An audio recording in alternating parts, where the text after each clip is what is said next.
Une malfaçon est-elle à l'origine du drame? 2 jours après la chute d'un balcon à Angers qui a fait 4 morts et 14 blessés, la justice va tenter de répondre à cette question.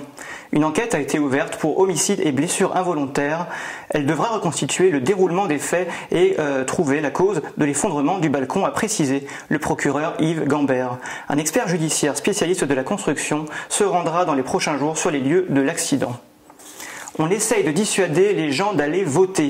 C'est la réponse cinglante d'Alain Juppé à ceux qui critiquent la possible participation de votants de gauche à la primaire de la droite et du centre. Le maire de Bordeaux affirme, lui, ne pas avoir peur du suffrage universel, tout en réfutant d'avoir clairement fait appel aux électeurs de gauche.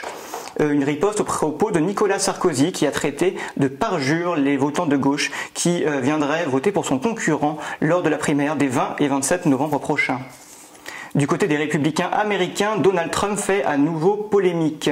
Le candidat a évoqué la possibilité d'une élection présidentielle truquée, des soupçons adressés aux médias mais aussi au déroulement du vote. L'homme d'affaires a expliqué que la question de la validité de l'élection se posait dans de nombreux bureaux de vote, des propos tempérés par son colistier Mike Pence qui a précisé qu'ils accepteront bien sûr le résultat de l'élection. Une nouvelle polémique qui apparaît alors que Donald Trump a jusqu'à 11 points de retard selon les derniers sondages sur Hillary Clinton.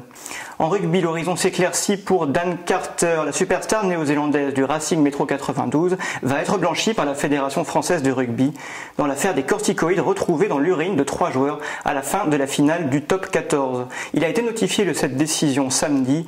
Rouanimov et Joe Rokosoko, de ses 2 coéquipiers, devraient connaître le même sort que l'ancien ouvreur des All Blacks. Une décision dont peut encore faire appel l'Agence française de lutte contre le dopage.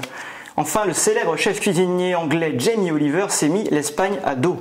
L'affaire du Paella Gate révolte les internautes espagnols. En cause, une version personnelle de la paella publiée par la star de la cuisine anglaise. Problème, elle est composée de chorizo, une hérésie pour les amateurs de ce plat.